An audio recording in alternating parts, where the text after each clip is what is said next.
au départ de Rabat et de plus loin encore de tous les centres de l'Afrique française, le premier pèlerinage de la Mecque qui ait eu lieu depuis 1939, elle a donné un nouveau témoignage de son respect de l'islam.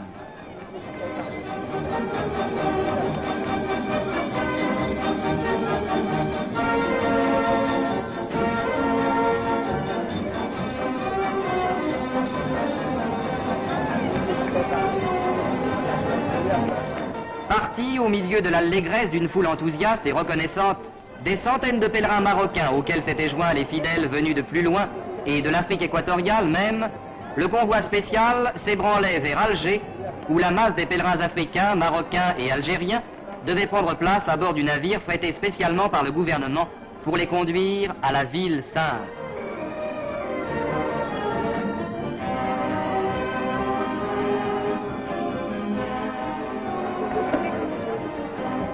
À Alger, une foule bariolée a empli les quais de débarquement. Les wagons laissent couler intarissablement le flot des pèlerins et de leurs bagages pittoresques.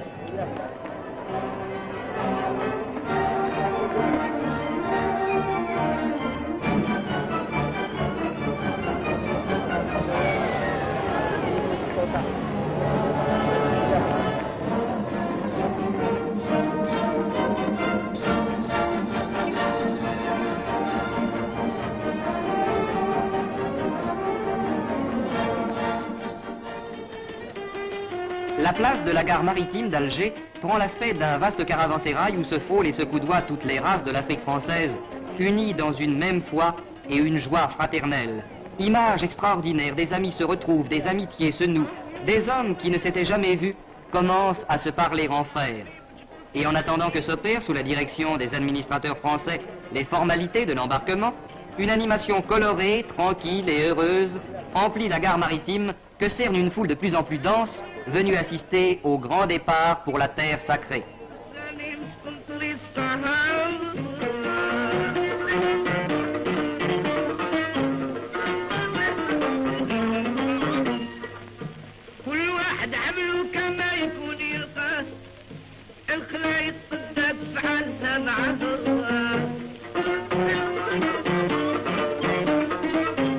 En dépit de la misère de l'après-guerre et de la pauvreté de ses transports maritimes sévèrement touchés par la guerre, la France a voulu mettre le plus beau navire de sa marine marchande au service du pèlerinage. L'Athos II, paré du Grand Pavois, allait embarquer les quelques 1300 pèlerins, 160 de l'Afrique noire, 560 du Maroc et 560 d'Algérie. Scène touchante. Toutes les classes, tous les âges se rencontrent ici. Le vieillard et l'infirme, l'enfant et l'homme mûr, le riche et le pauvre. L'élévation de la foi réussit ce miracle de mêler sans heurts dans la bonté et la joie ces éléments dissemblables qu'anime à ce moment un seul désir, prier devant le tombeau du prophète. Tout a été exactement prévu pour le voyage. À aucun moment de la traversée, les pèlerins ne manqueront de viande fraîche. Les entrepôts frigorifiques de l'Athos II sont abondamment approvisionnés. Et dans la ferveur et le calme, les pèlerins, un à un, gravissent l'échelle du bord.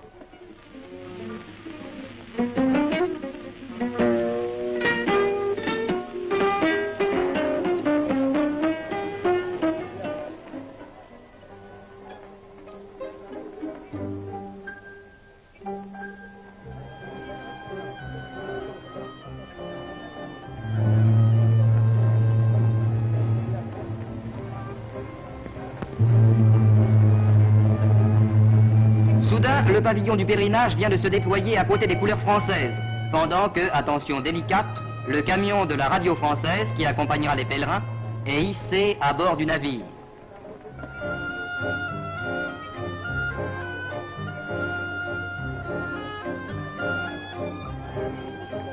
Et voici, témoignage particulier de l'attention du gouvernement français, voici le gouverneur général de l'Algérie, M. Yves Châtaigneau, qui vient souhaiter bon voyage aux pèlerins.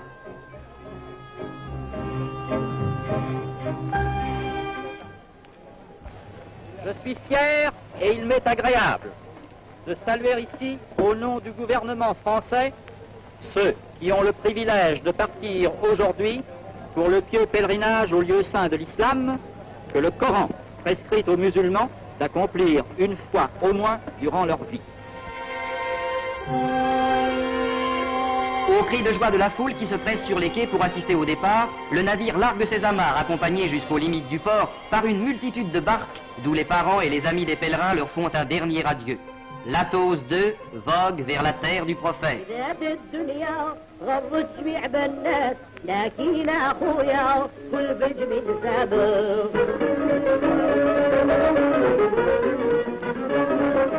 Une dernière escale.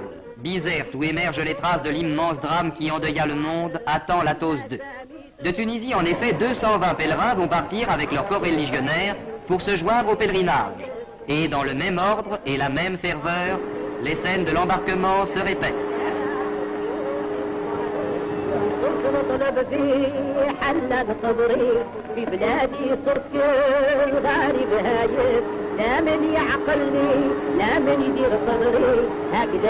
Cette fois, le pèlerinage est au complet, l'Athos II prend définitivement sa route sur la mer. Grâce à la France, le premier pèlerinage de l'après-guerre est commencé.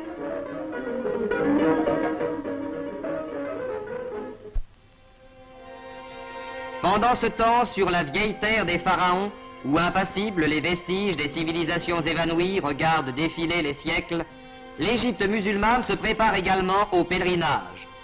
C'est en effet la charge du Khedive de faire tisser et d'adresser chaque année à la Mecque le tapis sacré qui couvrira les 4 faces de la Sainte Kaaba. Des cérémonies accompagnent cet envoi traditionnel du Kisva et du Izam, toujours accompagnés du palanquin symbolique, le Mahmal.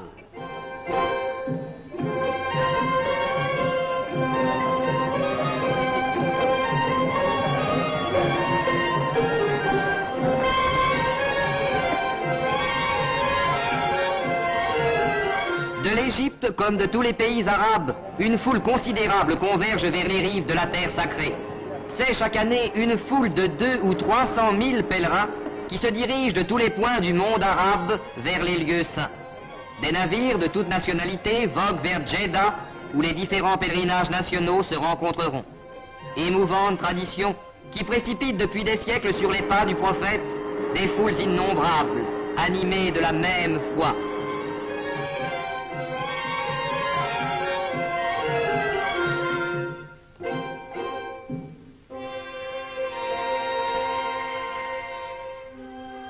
La vie continue sans heurts à bord de l'Athos II. Dans la petite mosquée de toile aménagée sur le pont, les croyants égrènent leurs prières sans fin. Le navire n'appartient aujourd'hui qu'à la foi. Et de jour en jour, d'heure en heure, on sent ici grandir l'élan vers les journées saintes qui vont venir. Le canal de Suez passé, c'est la mer Rouge. Et sur cette ombre de terre qui s'est profilée tout à l'heure, voici Djeddah, le port où demain l'Athos II, au milieu de la flottille des bâtiments venus de toutes parts, prendra, comme le plus puissant, rang de vaisseau Commodore, parce que la France a voulu, pour faire honneur à ses pèlerins, leur donner le plus beau de ses navires. Djeddah n'est qu'une courte halte. Nos pèlerins n'y passeront que le temps de reprendre la route, car maintenant nous sommes sur le sol d'Arabie, et chacun n'a qu'une hâte, s'incliner et prier au lieu même où pria le prophète. Et c'est sur la route brûlante et désolée qui mène à la Mecque un défilé interminable et bigarré. Tous les moyens de transport, du plus ancien au plus moderne, se succèdent dans cette course émouvante, car on croirait que la route n'a qu'un sens. Tous les pas, tous les tours de roue se dirigent vers la Mecque. Et voici enfin la ville sainte, le terme du voyage, l'ultime but et le vœu suprême. Et la ville sainte s'emplit d'une rumeur sacrée. Des milliers de croyants entrés par Bab es-Salam vont accomplir les rites du pèlerinage que doit faire une fois dans sa vie chaque musulman. C'est une course frénétique vers la grande mosquée, au centre de laquelle s'érige la Kaaba, but suprême du grand pèlerinage. La Kaaba, dont rêve sous toutes les latitudes chaque musulman. La Kaaba dont le voile laisse apparaître à son angle la pierre noire où le prophète posa sa tête. Heures émouvantes de la foi triomphante, journées de fièvre et de joie religieuse. La France tout entière s'honore d'avoir rouvert aux croyants d'Afrique du Nord les portes de la terre sacrée.